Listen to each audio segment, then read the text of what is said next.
The bank manager looked at my old silver card, then looked at my driver's license, and her face changed so fast I forgot how to breathe. I had come in only to close the account. 7 years earlier, my sister had pushed that same card across our parents' kitchen table and called it my farewell money. She said there was $800 on it. She said it was more than fair for a woman who was never real blood. I carried that card for years, like a bruise in my purse. I almost cut it in half twice, but something in me kept it. And when Mrs. Irene Calder finally turned her computer screen toward me, I understood why my father had stayed quiet until the end. He had not left me scraps. He had left me something no stolen will could ever touch. My name is Lenora Vale, and I was 49 years old when I learned my sister had lied about everything. The story started after my mother's funeral in the same farmhouse kitchen where I had learned to make biscuits, hide tears, and pretend favoritism did not have a sound. My father, Harold, had died 8 months before her. My mother, Beatrice, followed him in early spring, tired from grief and sickness. I was the one who changed her sheets, drove her to appointments, sat beside her bed, and rubbed lotion into her hands when the medicine made her skin crack. My older sister, Celeste, visited when people were watching. She brought flowers, took photos, and told everyone she was handling the hard part. If you have ever been the dependable daughter while someone else got the praise, stay with me, because the quiet ones hear everything and we remember more than people think. That night, Celeste called a family meeting. She sat at the head of the table like the house had already crowned her queen. Her husband Clint leaned against the fridge with his arms folded. Aunt Norma sat near the window, saying she was only there to keep things peaceful, which meant she was there to keep me quiet. Celeste opened a yellow folder and told me Dad had changed his will before he died. He wanted everything simple, she said. The farm, the savings, the truck, and the small lake lot all went to her. My name was not on the page she showed me. I asked for the full copy. She smiled and said the attorney had it. I asked when Dad signed it, because by then his hands shook so badly he could barely hold a coffee mug. Clint stepped forward and said, "Careful, Lenora. Grief makes people sound greedy." Then Celeste slid a thin envelope toward me. Inside was a silver bank card and a note in Dad's handwriting. For Lenora only. Below it, Celeste had written in thick blue pen, $800. Your share. I stared at that number until it blurred. $800 for 38 years of being their daughter. $800 for hospital nights, funeral flowers, unpaid bills, and all the love I had never charged for. Then Celeste stood up and said the sentence that burned the last bridge between us. "You should be grateful. Mom and Dad took you in. That does not mean you own us." Aunt Norma looked down. Clint smirked. And I understood that they had not gathered to discuss my parents' wishes. They had gathered to remove me from the story. Celeste told me I had until morning to clear out my things, because buyers might come to see the lake lot, and she did not want confusion about who belonged there. But there was no confusion. She had said it out loud. I was the adopted one, the extra one, the daughter who could be packed into a suitcase. I left before sunrise with 2 bags, my nursing shoes, my mother's red scarf, and that silver card in my coat pocket.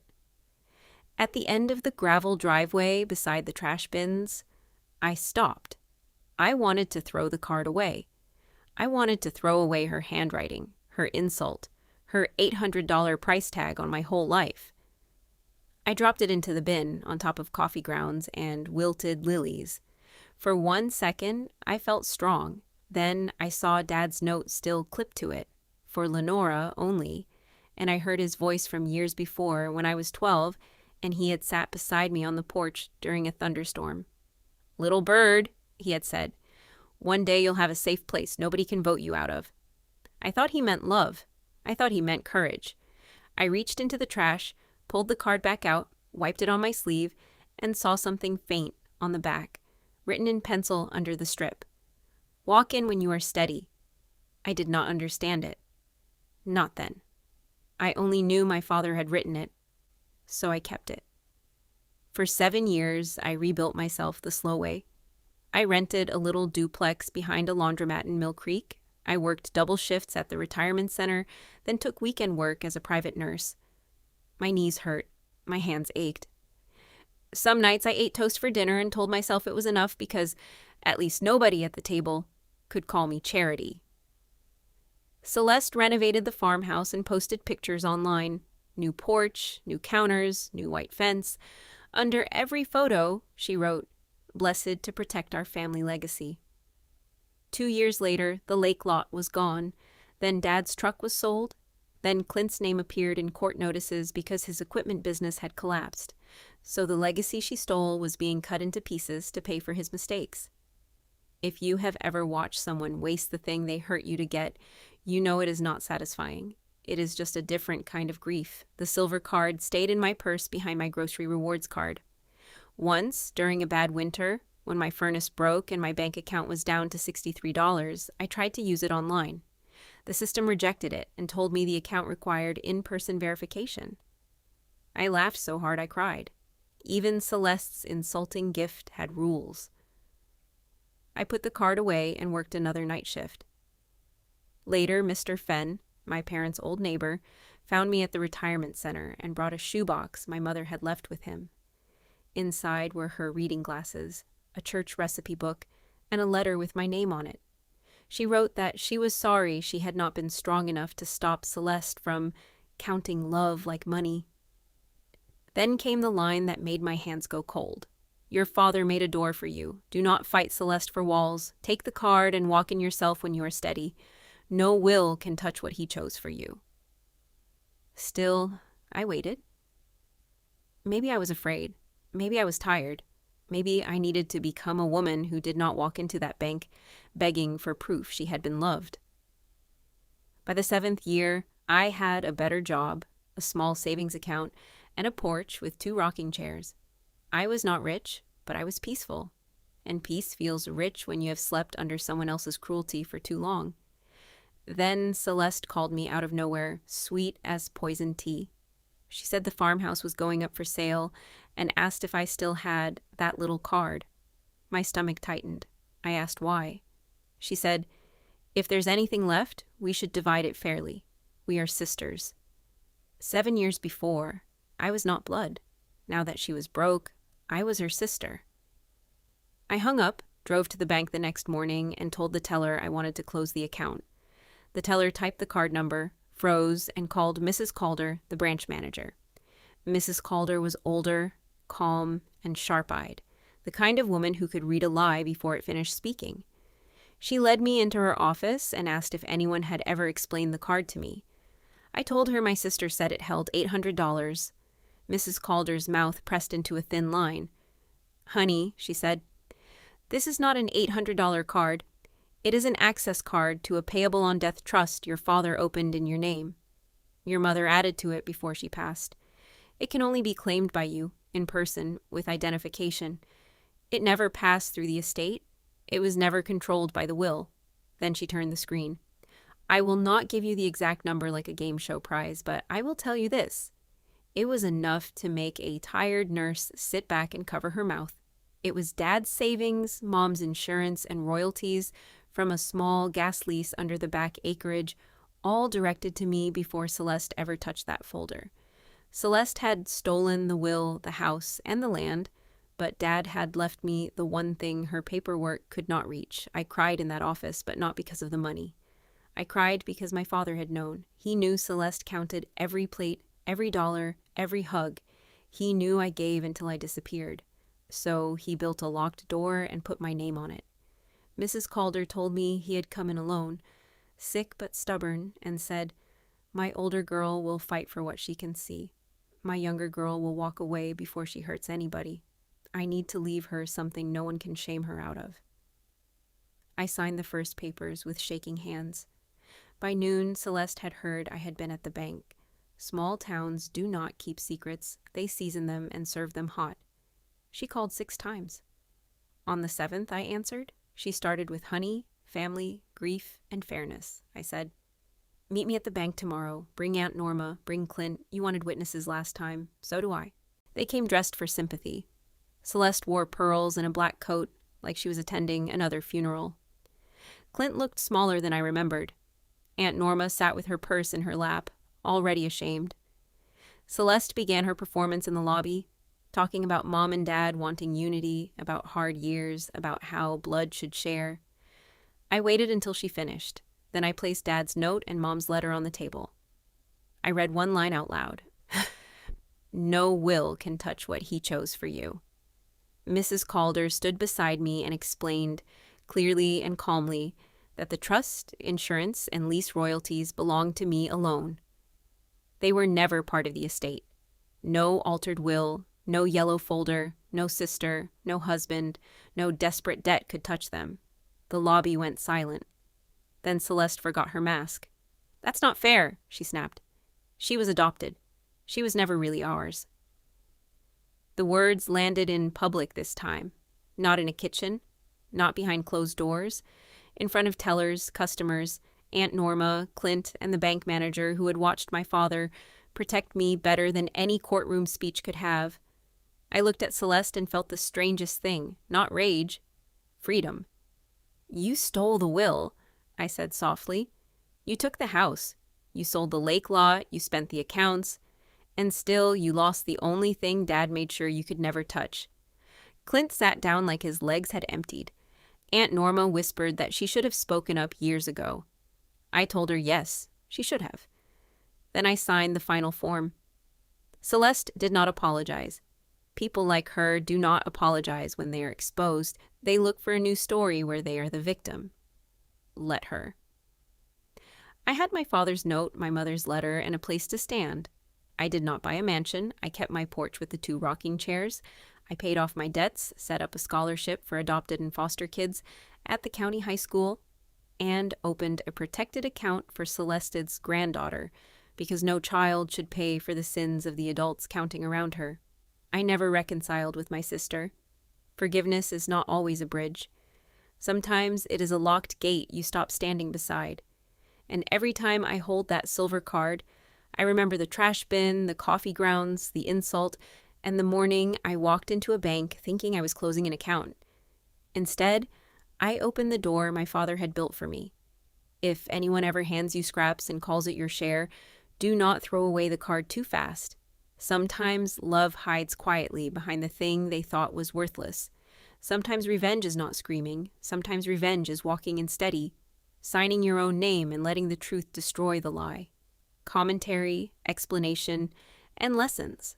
Now that we have heard Lenora's story, let's slow down and really look at what happened here, because this was not just a story about money. This was a story about belonging, quiet betrayal, and the kind of love that does not always speak loudly, but still protects you in the end. At first, it looks like Lenora lost everything. Her parents were gone, her sister Celeste controlled the house, the will, the family story, and even the room where everyone gathered to judge Lenora. That kitchen scene was painful, because Celeste did not just take property. She tried to take Lenora's identity. She used adoption like a weapon. She made Lenora feel like all those years of love, care, and sacrifice could be erased with one cruel sentence. And that is why the insult felt so deep. It was not only, "you get less," it was, "you are less." That is a very different kind of wound. The most powerful part of this story is how Lenora did not fight in the same dirty way. She did not scream. She did not beg Celeste to love her. She did not chase people who had already decided to misunderstand her. Instead, she walked away with the card, the note, and her dignity. And honestly, that is one of the hardest things to do. Many people think revenge means attacking back right away. But in this story, revenge grew slowly. It grew through work, patience, survival, and self-respect. Lenora rebuilt her life when nobody clapped for her. She worked long shifts. She paid her own bills. She made a small home for herself. That part matters because the money later did not rescue a helpless woman. It met a woman who had already learned how to stand on her own.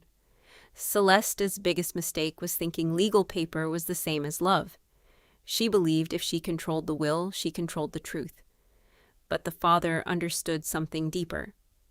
A will can be changed, argued over, hidden, or twisted. So he left Lenora something outside the will. He left her a trust, insurance, and a protected account that only she could claim in person. This is where the story becomes very satisfying, because Celeste stole the thing she could see, but she never understood the thing her father had quietly protected. She got the house, the land, and the appearance of victory, but she could not touch the one gift that was made for Lenora alone. That is a strong message. Some blessings are locked away from the hands of people who would misuse them. Let's also talk about the bank scene, because that was the turning point. Lenora walked into the bank thinking she was closing an old, painful memory. In her mind, the card was connected to shame. It was connected to that kitchen table, that envelope, and the word adopted being used like an insult. But the bank manager changed the meaning of the card completely. Suddenly, the same card that once felt like rejection became proof of love. That is powerful, because sometimes the thing that hurts us is not the real truth. Sometimes it is only the way a cruel person explained it to us. Celeste told Lenora the card was worth $800. But Celeste was wrong. She did not know what she was holding, and that is a life lesson by itself. Never let a jealous person define the value of what was meant for you. The public reveal was not just revenge for drama, it was justice with witnesses. The first humiliation happened in private, inside a family kitchen where Celeste controlled the room. So Lenora chose a place where the truth could stand in daylight. She did not need to scream, she simply let facts speak. The bank manager explained everything clearly. The account was not part of the estate. The will could not touch it. Celeste's stolen control meant nothing there. And then Celeste exposed herself with her own mouth. When she said Lenora was never really ours, she proved exactly why the father had protected Lenora in the first place. That moment was hard revenge, but it was also clean revenge. Lenora did not have to become cruel. She only had to stand steady while Celeste's own bitterness destroyed her mask. One lesson from this story is that family is not proven by blood alone. Family is proven by care, loyalty, protection, and love. Lenora was adopted, yes, but her parents chose her. They raised her. They loved her. Her father saw her heart clearly. Celeste had blood, but she did not have gratitude. She had the name, but she did not honor the love behind it. This story reminds us that being related to someone does not automatically make them safe. And being adopted, married in, or chosen does not make someone less real. Sometimes the chosen child understands love better than the person born into it. Another lesson is that greed often ruins the person who follows it. Celeste got what she wanted, but she did not become peaceful. She lost the land, she lost the house, she lost respect. She lost the story she tried so hard to control. Greed made her count every dollar, but she missed the real value. She missed her sister. She missed her parents' true wishes. She missed the warning signs in her own life. That is what greed does. It keeps asking for more until even the things you already have are gone. The final lesson is about timing. Lenora did not walk into the bank the first year, or the second year, or even when she desperately needed help. She walked in when she was steady. That line matters. Sometimes life gives you a door, but you are not ready to open it yet, and that is okay. Healing takes time, strength takes time, confidence takes time. Lenora's father trusted that she would know when the moment came, and when she finally walked in, she did not walk in broken. She walked in as a woman who had survived, grown, and become strong enough to receive what was already hers. So when we look at this whole story, we should not only see a sister getting exposed, we should see a woman reclaiming her name. Lenora did not win because she got money. She won because the lie did not get the final word. Her sister called her unwanted, but her father's plan said she was chosen. Her sister called the card worthless, but the truth said it was protected. Her sister stole the will, but love had already moved beyond the will. And that is the heart of this story. Real love does not always make a scene, but it can still leave a door open for you. And when the time comes, you do not have to kick it down. You just have to walk in steady and claim what was meant for you.